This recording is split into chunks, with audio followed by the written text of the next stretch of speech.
Hey guys, welcome back to Keys to the Cosmos. I am really excited about this video, and that's because I'm starting a new series. It's entitled Astrophotography Target Tips. You've probably seen some of my other videos where I'm outside and I'm imaging, and those are the ones where it's terrible lighting and you can probably barely hear me.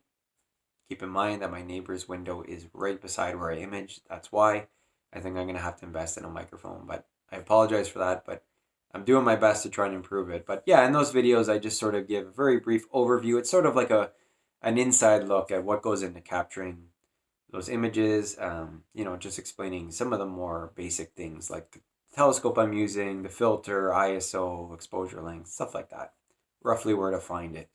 But what I wanted to do is sort of build on that and have a specific, more extensive video on one target itself, focusing on the more technical details. What went into finding that target, locating it, framing it up, imaging it. How about the processing side, all sort of in one. So if it's a target that you've never thought of before, or maybe you're thinking about shooting, this is a video that might really help you, especially if you're using a simple setup like I am, with, just sort of a star tracker, a no-go-to mount, a wide field telescope, a DSLR, where you're using your back screen of your camera there to sort of locate the target. This is the kind of video that, I wish I had for a lot of the first time that I was going after a specific target. And the more you know about it, the more you educate yourself, the less hiccups you're going to have, the less things you need to worry about trial and error.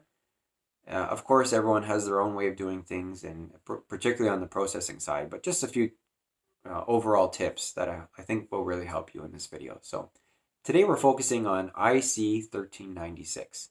Now, there's a part of this emission nebula that's known as the elephant's trunk. You've probably heard of that before. You've probably seen images of it. That's sort of just one small area, a dark gas sort of pillar that resembles, to some people anyway, an elephant's trunk. It's hard to see, but I can see where they're going with that. But IC 1396 you may have never heard of, and that's the name of the overall gas emission nebula. And a couple things to know about it. It's quite large, okay? So you're going to need a wide field telescope if you're going to try and capture the whole thing, like I am in my image and in this video. So I was using this telescope here. We talked about it a little bit in my last video. It's the William Optic Red Cat. It's a 250 millimeter focal length. So quite wide field, and I think it's the perfect telescope with this particular target. Now I'm using my modified DSLR. It's an APS-C crop filter, so it's not a full frame. So keep that in mind. If you're using a full frame camera, then you're able to use something with more focal length, maybe a 76 millimeter like my Sharp Star, or an 80 millimeter. But if you're using APS-C crop sensor, you're going to need something like this. And I'll explain it in the video a little bit more why that is. So first of all, how to find this target. Now it's in the constellation Cepheus. Now Cepheus is visible to the naked eye, but it's not one of those constellations that you walk outside and like, oh yeah, there it is. Maybe if you've looked for it many, many times, that might be the case. But it's not like Orion, or I'll talk about shortly Cygnus. Those are constellations that I actually look for. As soon as I walk out, that's how I sort of get my bearings. I look for Cygnus, I look for Orion in the winter, and then I know where to look for other things. Cepheus is not one of those ones. You can see all of the main stars in the constellation, but it's not an overly big one, and they are a little bit more faint, so it's a little bit tricky. But the good thing about this target is, and this constellation, is that it's right beside, probably, as I mentioned, the most recognizable summer constellation, and that is Cygnus. Cygnus is the swan that appears in the sky. A lot of the outer stars are hard to see, but that center core, I kind of call it like the center cross, the summer cross as it's known as. It actually is not only right beside Cepheus, but it actually points right to where we're going to be imaging. So if you take a look at the horizontal line of Cygnus, which is known as the swan, and that line represents sort of on one end the tail, and it goes all the way to the head. Now we're focusing on the tail side of that horizontal line in Cygnus. Those back two stars, the one towards the middle is called Cedar, and the end one is called Deneb. They're both very bright and very easy to find in the night sky. And if you're having a trouble finding even those, well then just simply look for Vega. Vega is the brightest star, I believe, in the summer sky. And as soon as it comes up, it's recognizable. It's very bright. It almost looks like a planet. So if you're able to find Vega in the eastern sky, just sort of look down, and there you'll see Cygnus. You'll see that cross that we're talking about. So again, going back to that horizontal line. So if we take from Sadar, the middle one, to Deneb, the end one, and we draw a line through them and then extend it through, that actually points directly at IC 1396. So going back to Cepheus, the constellation that we're pointing at with Cygnus, it sort of resembles a rudimentary, we could say, house. There's 4 main stars that form sort of a square, or the main part of the house, and then there's a 5th one on the very end that if you draw a line sort of forms the roof of that house. But in this case, this time of year, the house is sort of flipped on its side. So we're looking at the bottom 2 stars that make that bottom line of the house. And in between them is the key star that you want to find. Now here's the name of it. I'm not going to try to pronounce it. I'm sure I will butcher it. But it's a red supergiant star. And it is visible to the naked eye even in Boreal 9 skies like I am. You have to sort of look for it. So what I recommend is looking for Cygnus first. Looking for those 2 stars, Sadar and Deneb. Draw that line through. Then you'll see the 2 stars at the bottom there of Cepheus. They're even a little bit tricky to find. You got to let your eyes adjust. If you've been looking at your phone or some other bright light, you're going to need a second for your eyes to adjust to the darkness. And then you'll find that it'll pop out. So once you find those 2 stars in Cepheus, in between them is that red supergiant. And that red supergiant is actually in your image. So that's why it's so key to find. So once you've found it, and you've balanced your scope, your mount and all that, the star tracker, whatever it is you're using, position your telescope and camera at that red star. And you want to frame it up sort of so that that red star is at the top of your camera screen. Now I'm going to show, here's a single exposure, 60-second. This will help explain what I'm trying to say. So you see that red star, it's the brightest by far. That's the red star we're talking about. That's in between the 2 stars in Cepheus. You'll notice I positioned it towards the top, not right at the top, but towards the top and just off to the right. And if you look just below there, there's 3 other stars. Those are sort of in the middle of the emission nebula of IC 1396. So by using that red star and those 3 below it, that's how I was able to position it. Now something I want to mention quickly, going back to why I use the William Optic Red Cat. It's a little more wide field, and I would always prefer to give myself room, use something a little more wide field, and then crop in a little bit, as opposed to using an 80mm or something like that where it's just tightly fits. The problem is, if you're shooting over multiple nights like I was in this case, you're going to have a hard time lighting it up and not getting stacking lines. And I'll show that a little bit later, but you'll see what I mean. So give yourself a little bit more room, especially if it's your first time shooting that.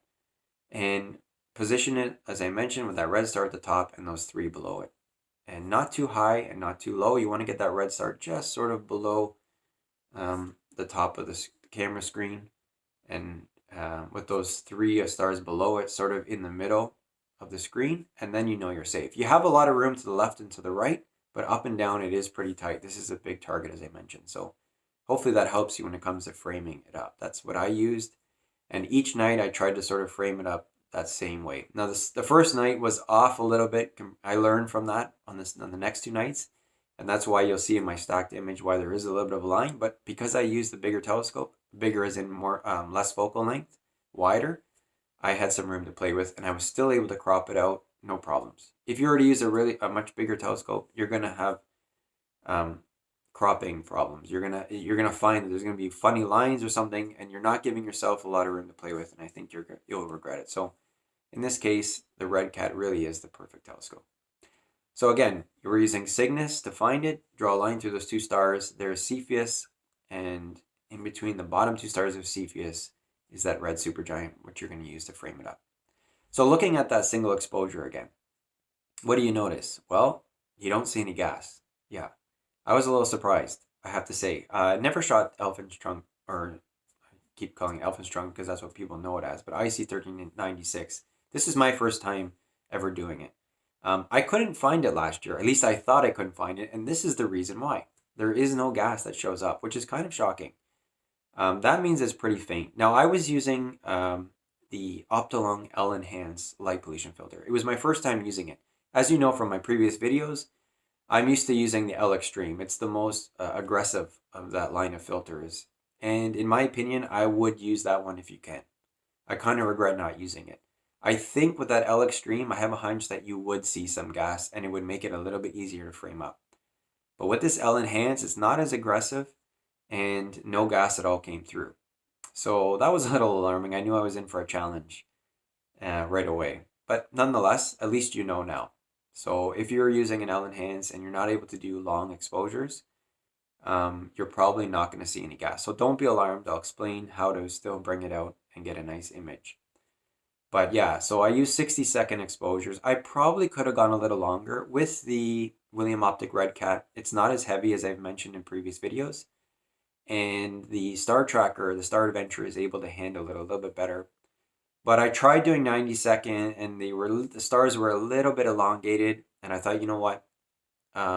Let's just go back to 60-second, go back to what I know, and I'll work on it in processing. So that's what I did. If you're able to get a really good polar alignment, say you're using an app to do that, or an ASI Air or something like that, and it gives an even more precise polar alignment, you might be able to go to 90-second, maybe even 2-minute exposures.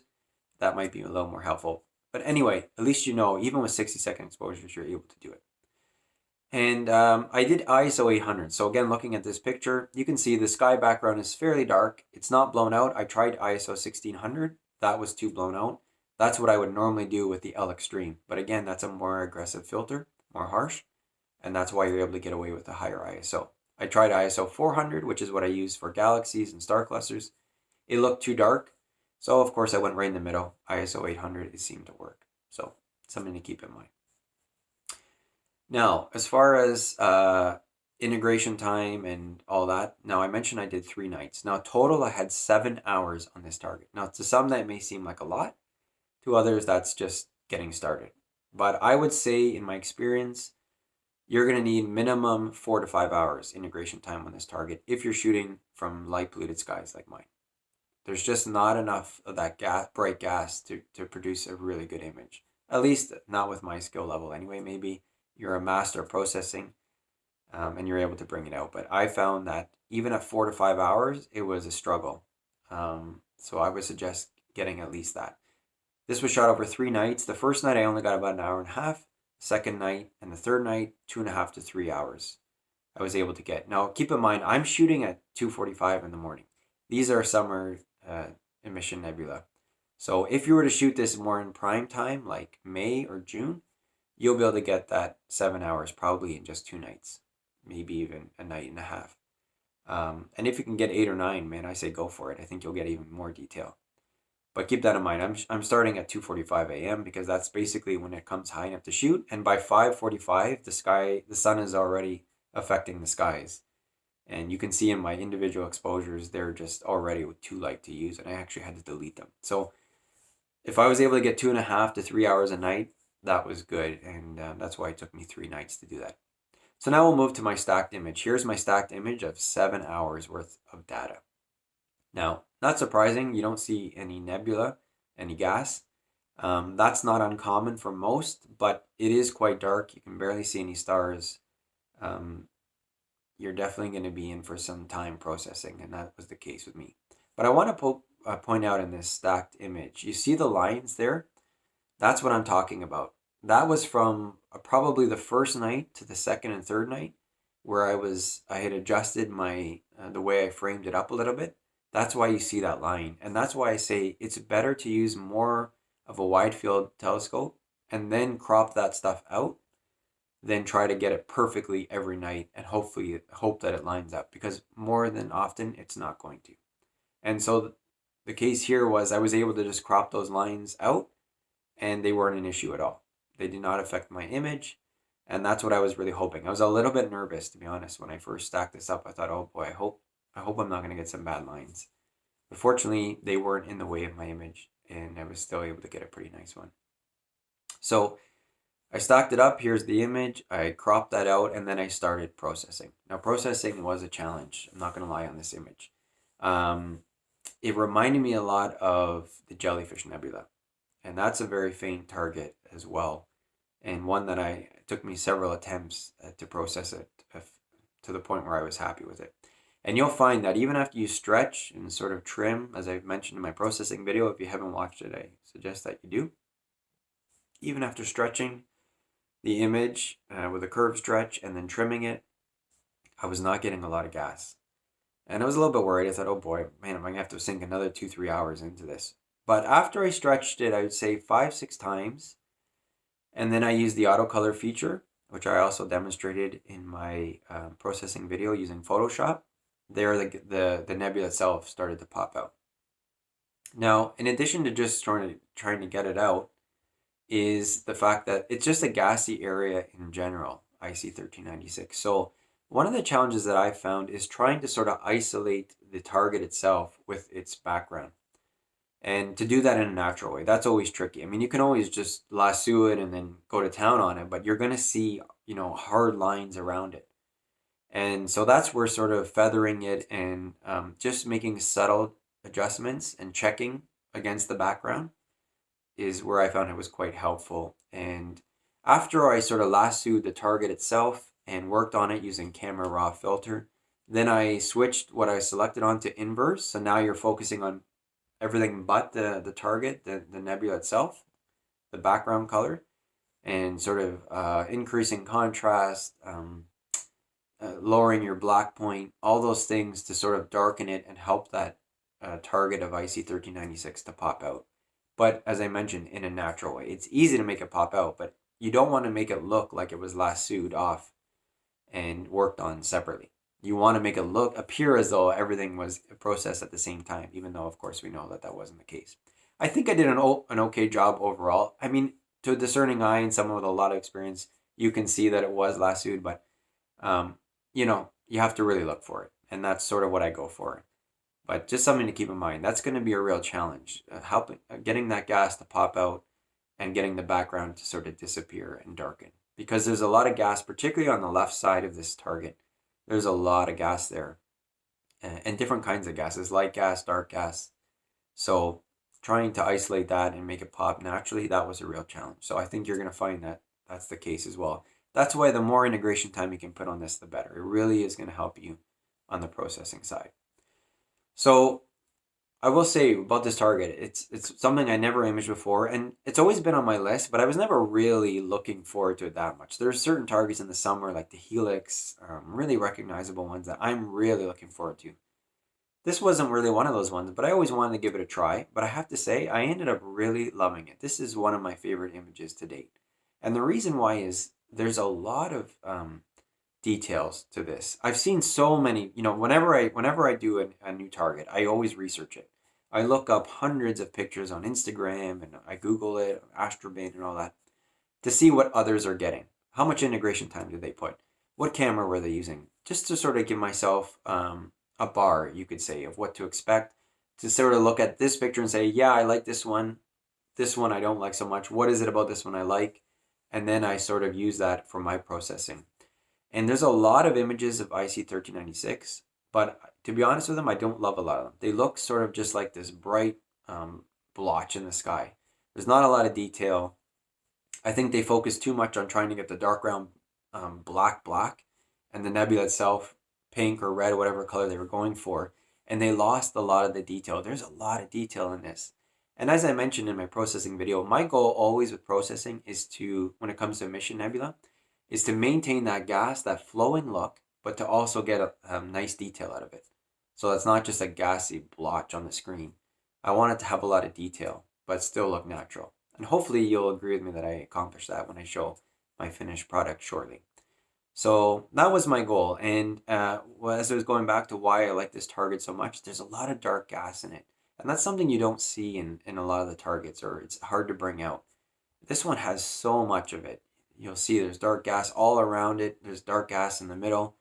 That to me was as I was processing, I thought, wow, this really is a beautiful target. And one that I'll definitely shoot again and maybe even try to get a little bit more integration time. I wanted to keep it reasonable. I didn't want to show you like a 20-hour image where you think, oh, that's great, Dave, but how am I going to, image that? Or I've never done that before. That's way too much time. and then you'll figure I could never do that. 7 hours is doable. It is on the higher side for me. I definitely, most of my images are between 3 to 5, I would say 3 to 6. But I think you'll see that 7 hours is enough to do it justice. And I think that you'll find the same if you're able to sink that much time into it. But yeah, I was really quite happy in the end, actually. As I mentioned, it took me a few tries, so don't worry if your first go at processing it isn't what you expect. Keep trying. That's the thing with processing. You can do that every single night. Every cloudy night, give it a go. Try again. You know, it doesn't take that long, maybe 30 minutes to an hour, depending on the process that you use. You can process it over and over. Focus on getting good data, and then you can always add to it, and you can always reprocess it as many times as you want. But hopefully that helps, guys. The point of this series, as I mentioned, is for me to get out there early in the year to shoot these, to be able to give you my input, what helped for me, what worked, what didn't work, and then hopefully for you, when you go to image and something like IC 1396 or another one of those well-known summer nebula, you'll be able to remember some of those tips and say, okay, well, I know that this will work, this won't work, and adjust accordingly to the method that you use. And I really hope that this video is helpful for you. So without anything else, here is my image of IC 1396. I hope you enjoy it. And please, guys, feel free to, include in the comments tips that you have, questions that you have regarding this target in particular. This is a great community, the astrophotography one, and people are very helpful. And I try to be helpful with others, and guys have helped me a lot as well. And, let's share with each other, and that way we can only get better at doing this amazing hobby. So here's my image of IC 1396. I will see you on the next one when I will have another target that I'm going to give another extensive breakdown very soon, hopefully, if we get some clear skies. But look for that. Thanks again, guys. I will see you on the next one. Take care.